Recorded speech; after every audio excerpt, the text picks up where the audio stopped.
네, 옆에 계신 분과 인사하십니다. 주님의 이름으로 사랑하고 축복합니다. 주의 이름으로 사랑하고 축복합니다. 네, 오늘도 주의 은혜 가운데 지내신 줄 믿습니다. 여러분들에게 베푸시는 하나님의 그러한 말씀에 경청하시고 또 은혜의 시간 되시길 바랍니다. 오늘 여러분들과 함께 읽은 이 말씀, 유다에서 활동했던 이사야 선지자의 그러한 예언의 내용을 담고 있습니다.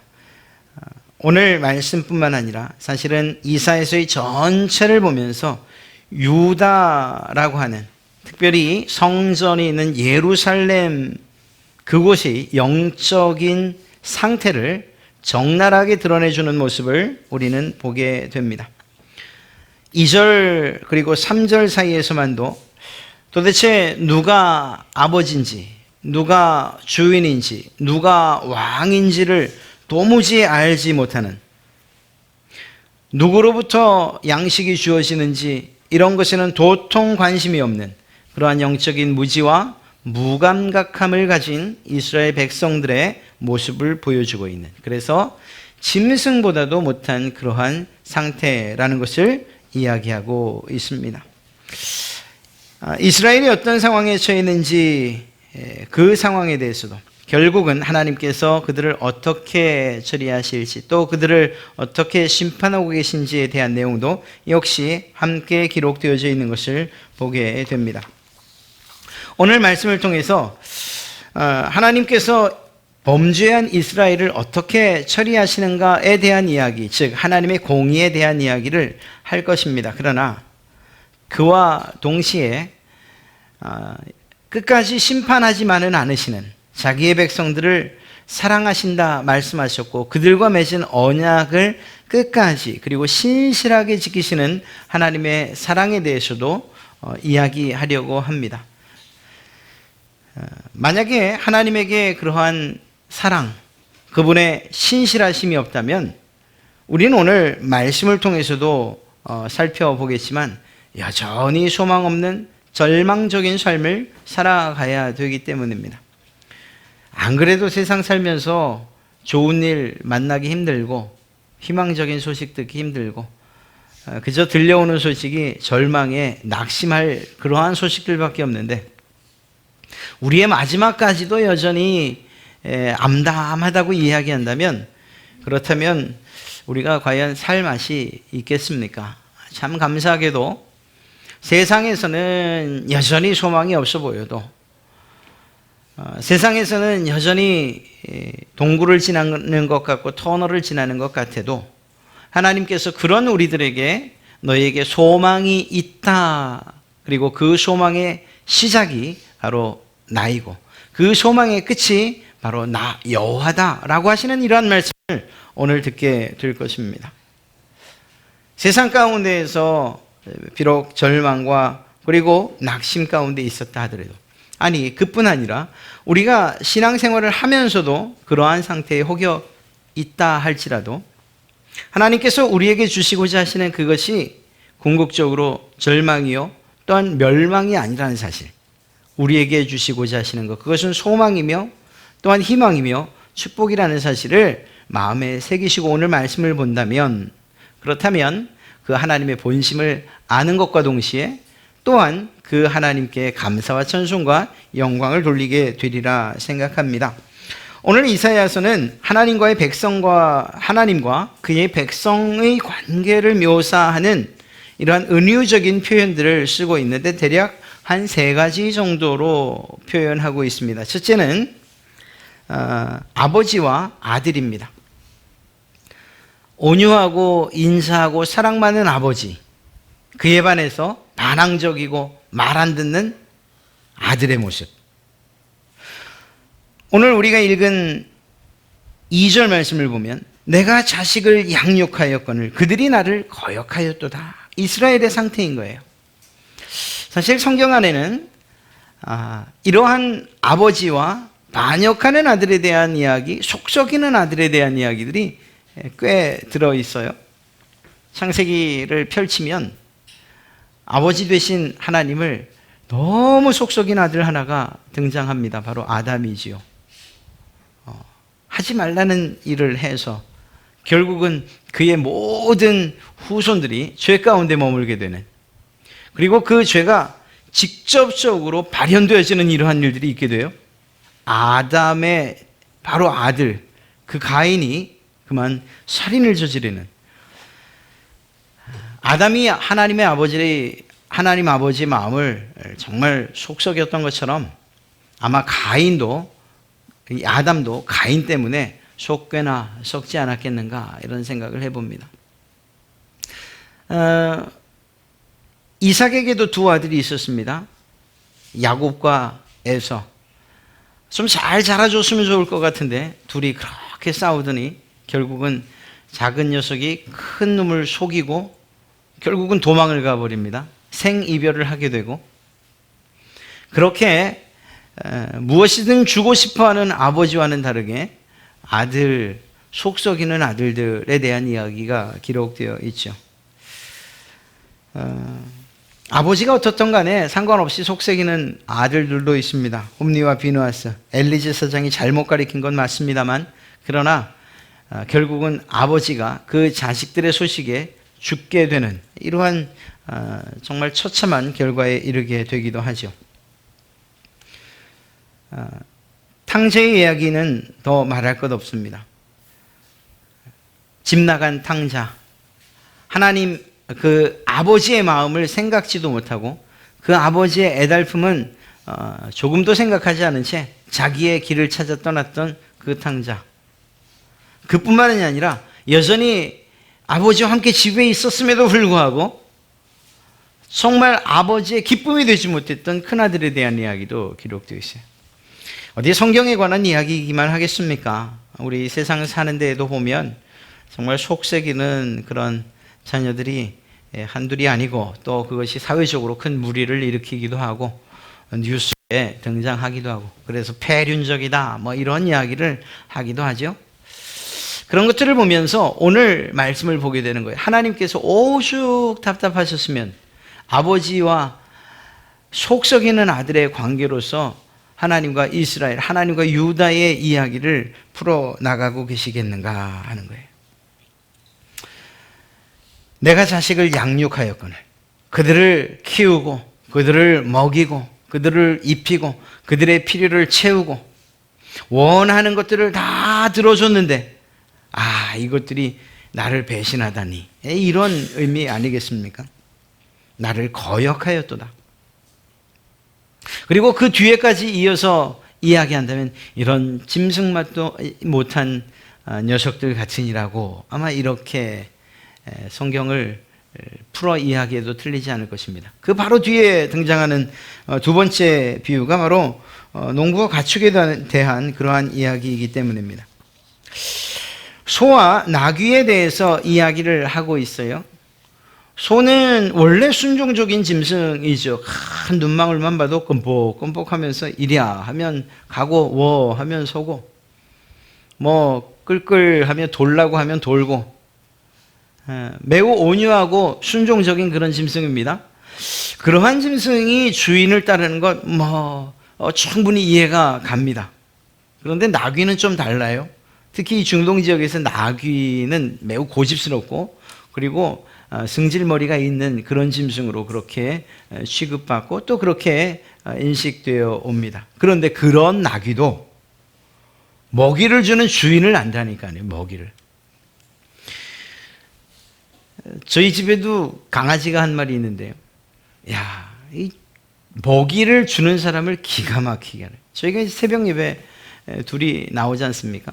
제가 보통 먼저 화장실을 이렇게 가면요, 꼼짝 않고 있어요. 주은이 방에서 얘가 깼는지 안 깼는지도 모르겠어요. 그런데 제가 들어오고 집사람이 나가면 어느샌가 그 발자국 소리를 알고서는 벌써 그 아침 인사를 서로 둘이 나누고 있어요. 이유가 뭘까? 저는 밥을 거의 안 주는 것 같아요. 간식 달라고 해야 한두 개 정도 이렇게. 그런데 그렇지 않은 것 같아요. 자기가 사랑받고 있다는 그 사실을 아는 것처럼. 정말 집사람이 집에 없으면 그때는 저에게도 꼬리를 좀 쳐요. 뭐 맛있는 거 좀 달라는 이야기겠죠. 짐승들도 자기에게 먹이 주는 사람을 알고 있다니까요. 그 고집스럽고 그리고 자기 뜻대로 하기 좋아하는 그런 나귀들도, 그 나귀도 적어도 자기에게 밥 주는 사람은 알고 있다고요. 소는 물론 말할 것 없고요. 그런데 이런 짐승들만도 못한 그들이 있었으니 바로 이스라엘, 바로 이 유다와 예루살렘 거민들이라는 거예요. 앞서 말한 것처럼 아버지가 아들을 양육하기 위해서 먹이고 입히고 모든 필요를 채우고, 마치 짐승들에게 그 정도 베풀었으면 그냥 감사하고 또 감사해서 절절절절 따라다닐 법한데, 짐승들도.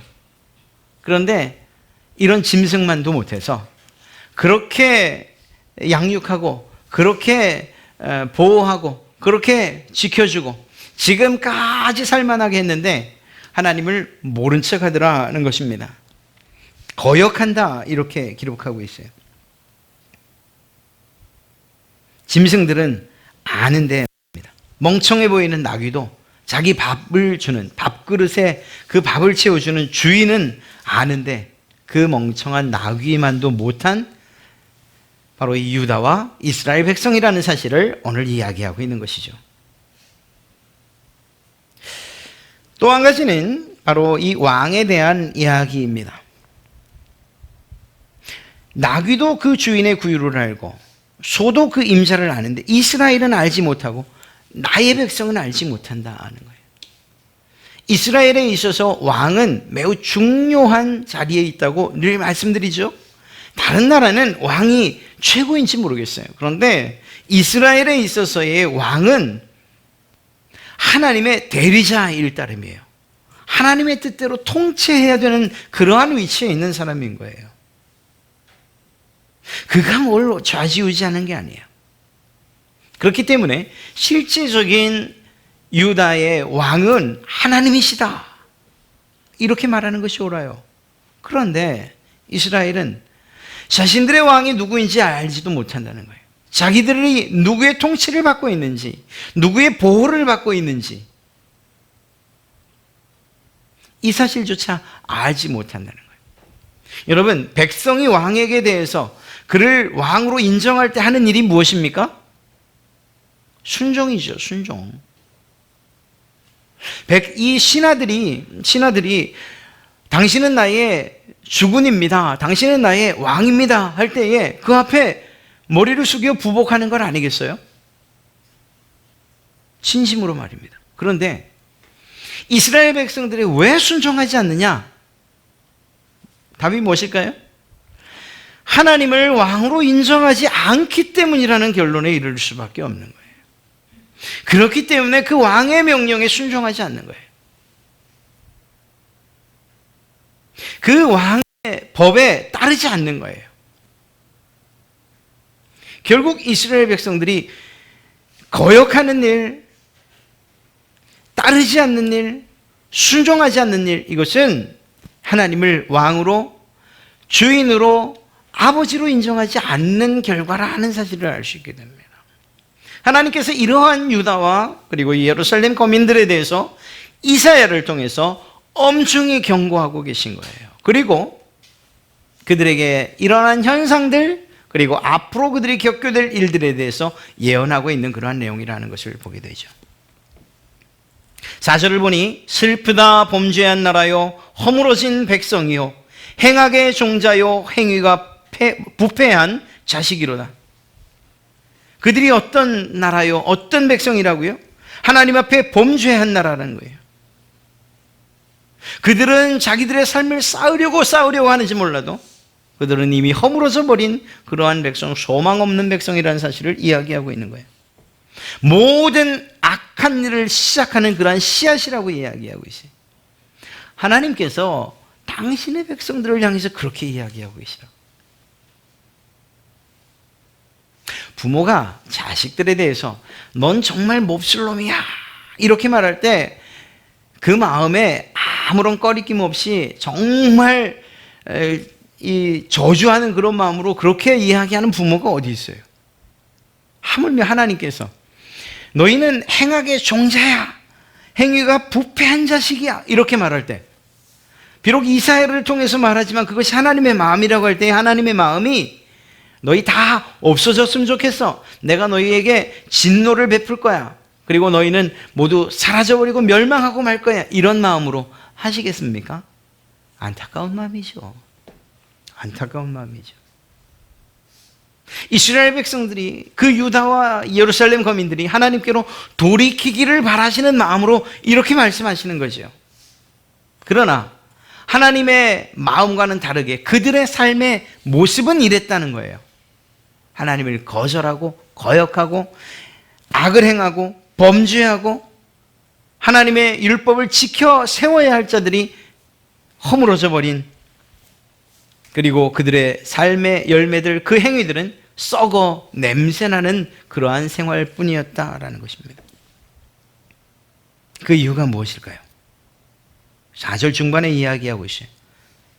앞서 이야기했던 그 아들과 아버지, 짐승과 주인, 왕과 백성의 그 이야기에 나온 것들을 이 4절 중반에 고스란히 그리고 명백하게 기록하고 있어요. 무엇입니까? 여호와를 버렸기 때문이라는 거예요. 왕 되신 여호와를 버리고 주인 되신 여호와를 버리고 아버지 되신 여호와를 버렸기 때문에, 그리고 또 무엇이라고 말합니까? 이스라엘이 거룩하신 이를 만홀히 여겨, 만홀히 여겨, 업신여기다는 뜻이에요. 업신여기다.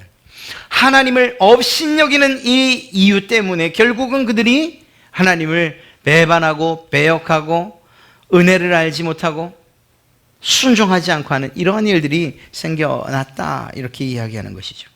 문제는 이거예요. 문제는 그렇게 하나님을 배반하고 또 거역하고 하나님께 불순종한 그 삶이 정말 하나님 보시기에도 그냥 살만하고 좀 풍성하게 살고, 그리고 부족함 없이 더 나라가 왕성해지고 그러면 얼마나 좋겠어요. 그런데 그들의 모습이 어땠냐고요? 5절 말씀을 보니까 너희가 어찌하여 매를 더 맞으려고 폐역을 거듭하냐. 온 머리는 병들었고 온 마음은 피곤하였고 발바닥에서 머리까지 성한 곳이 없이 상한 것과 터진 것과 새로 맞은 흔적뿐이라.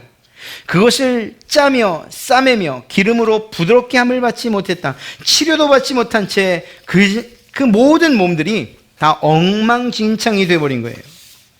그들의 삶이 이렇게 되어버리고 말았다는 거예요. 예루살렘과 유다의 거민들의 삶이 이런 모습이 되어버리고 말았다라는 거예요.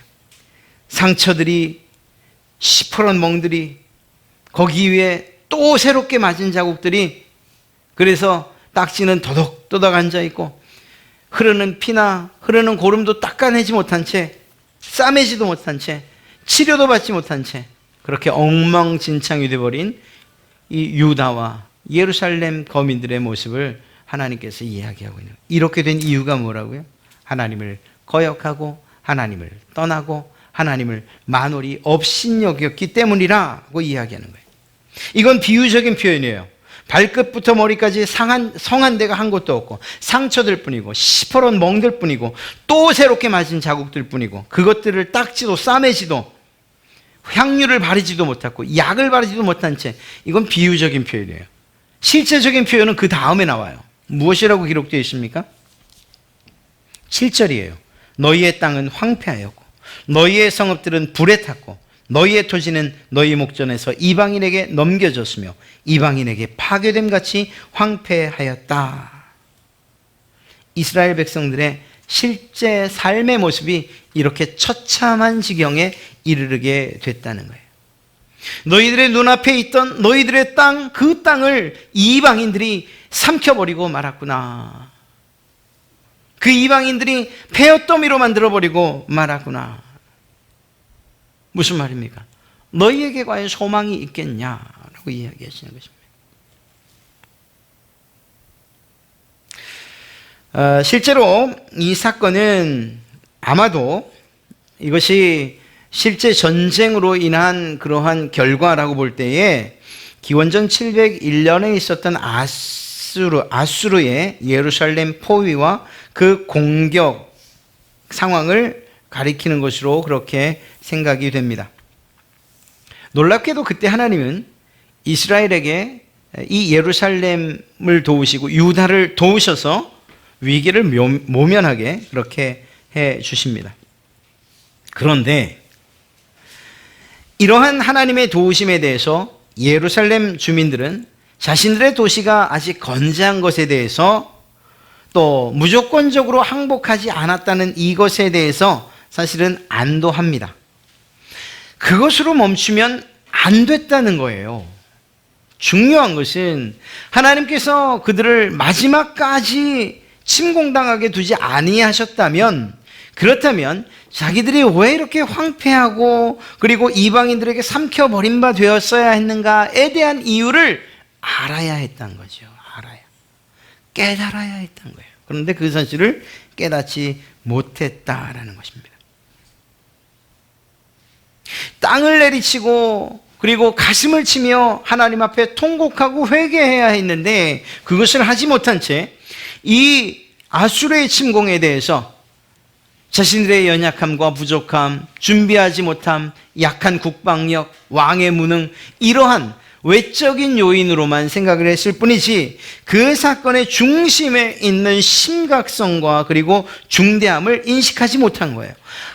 하나님께서 우리를 이 시경에 모르셨구나 하는 이 사실 말이에요.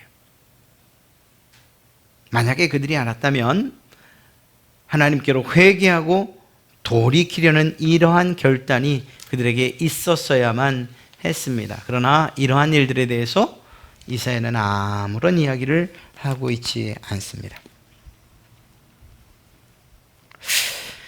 하나님께 돌이킬 수 있는 기회를 놓치지 말아야 하는데 안타깝게도 유다와 예루살렘은 그러한 기회를 놓친 것이 된 것이죠. 물론 이것이 하나님께서 그들을 끝까지 멸망시키지 아니하시겠다라는, 그리고 또 그 잠깐의 남겨두심, 그것이 이스라엘을 완전히 용서하셨다는 사실이 아님에도 불구하고 이 예루살렘은 그것에 대해서 조금도 생각하지 못했어요. 이사야 선지자는 이렇게 이야기합니다. 이러한 사내립의 침략에 대해서 예루살렘이 지금 한 번의 고비를 넘기고 생존한 것에 대해서 하나님께서 오래 참으시고 그리고 하나님께서 권고하시는 마지막이라는 사실을 이스라엘 백성들에게 이야기하고 예루살렘 거민들에게 이야기하고자 하는 거예요. 무슨 말입니까? 하나님께서 너희를 살려둔 것, 이것은 정말 하나님께서 오래 참으시는 그러한 증거다. 하나님께서 너희를 그래도 깊이 생각하신 그러한 이유다. 이 말은 무슨 말입니까?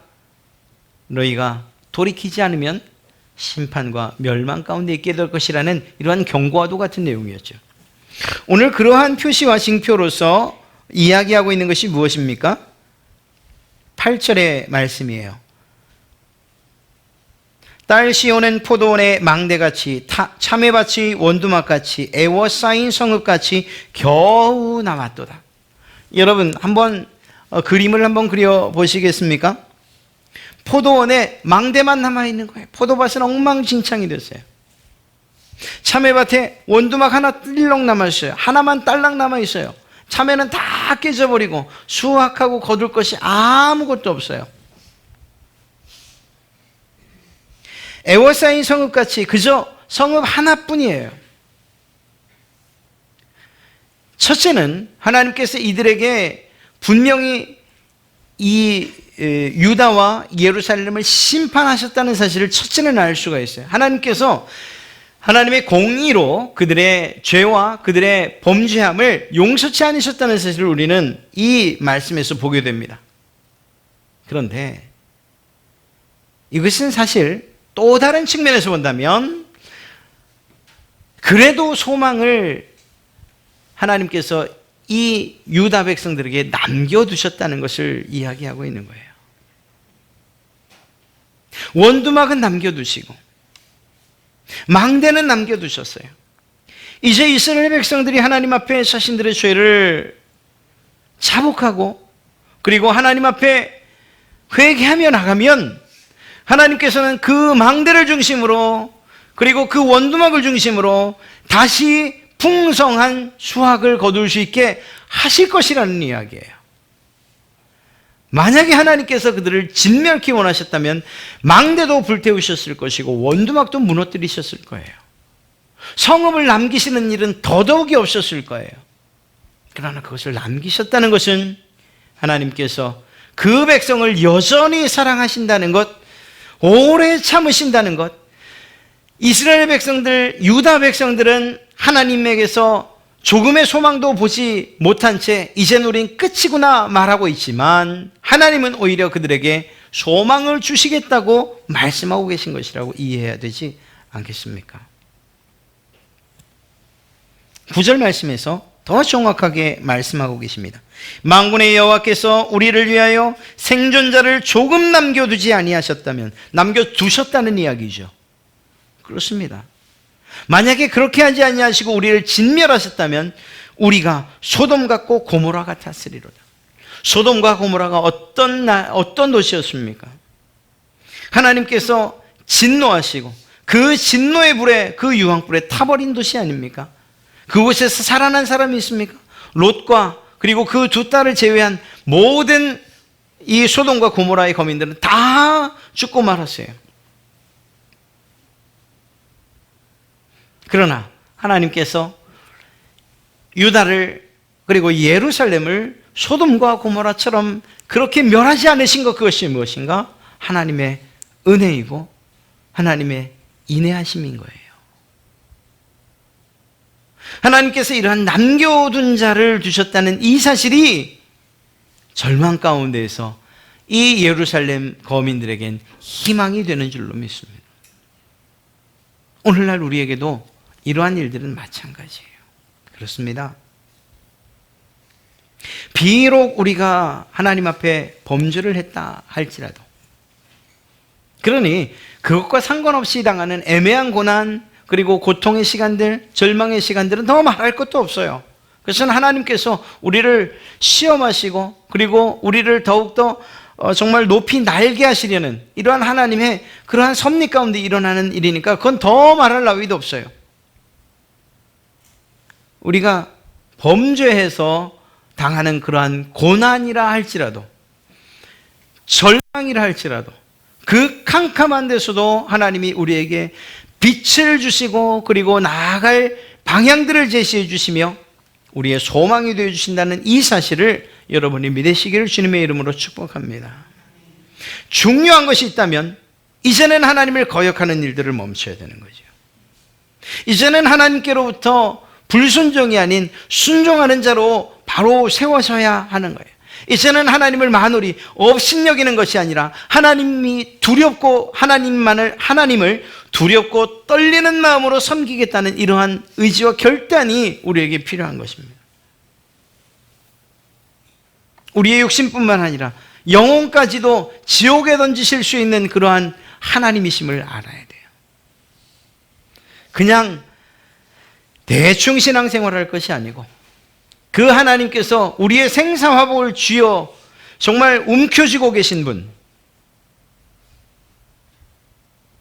우리의 육신뿐만 아니라 우리의 영혼에 대해서도 좌지우지하실 수 있는 그러한 분이라는 사실을 알아서 두렵고 떨리는 마음으로 그 하나님을 섬겨야 되는 거예요.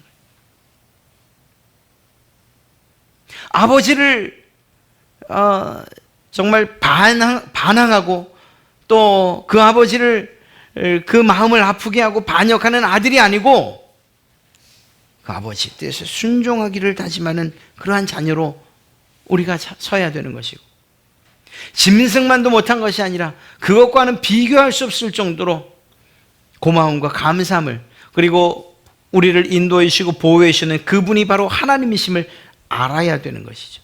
이제는 그분이 왕이시라는 사실을 마음속으로 깨달아 알아서 그분의 말씀에 순종하는 것, 그것이 참된 행복이라는 사실을 아는 것, 그것이 우리에게 필요합니다. 아는 것만이 아니라 그렇게 살아가는 우리의 삶이 필요할 줄로 믿습니다. 그때 비로소 절망 가운데에서 하나님께서 주시는 희망을 보게 될 줄로 믿습니다. 하나님께서 우리에게 주시고자 하시는 것이 바로 그것이기 때문입니다. 소망을 주시기 위함이고 천국에 대한 기대를 가지고서 우리와 함께 걷기를 원하시는 것, 그것이 아버지의 마음이기 때문인 것입니다. 이사야서뿐만 아니라 모든 선지서는 제가 늘 반복하여 말씀드리지만 심판과 그리고 회복에 대한 선언이 계속해서 반복되어 교차적으로 나타나고 있는 것을 보게 돼요. 무엇을 말하는 거예요? 내가 너희를 정말 가나안 백성들을 진멸하듯이 그렇게 진멸하려는 것이 아니라는 사실이에요. 하나님께서 그들을 완전히 멸하시려는 것이 아니라는 거예요. 그들이 깨달아 하나님께로 돌아오기를 바라시는 것이고, 그들이 하나님 아닌 다른 것을 의지하지 않은 채 하나님께로 돌아와 하나님만을 의지하기를 원하시는 이러한 마음이 이 선지자들의 선언에, 그 예언에 담겨져 있는 것이죠. 그 마음을 우리가, 그 하나님의 마음을 우리가 알아야 되지 않겠습니까? 그렇게 될 때 우리의 삶이 참으로 절망이 아닌 소망 가운데, 어둠이 아닌 빛 가운데에 거하게 될 줄로 믿습니다. 하나님의 이러한 은혜 가운데에 또한 그분의 그 사랑과 우리에게 주시고자 하는 그러한 준비된 축복 가운데에 하나님께서 주시는 그러한 풍성한 삶을 누리시는 그러한 여러분 되시기를 주님의 이름으로 축복합니다.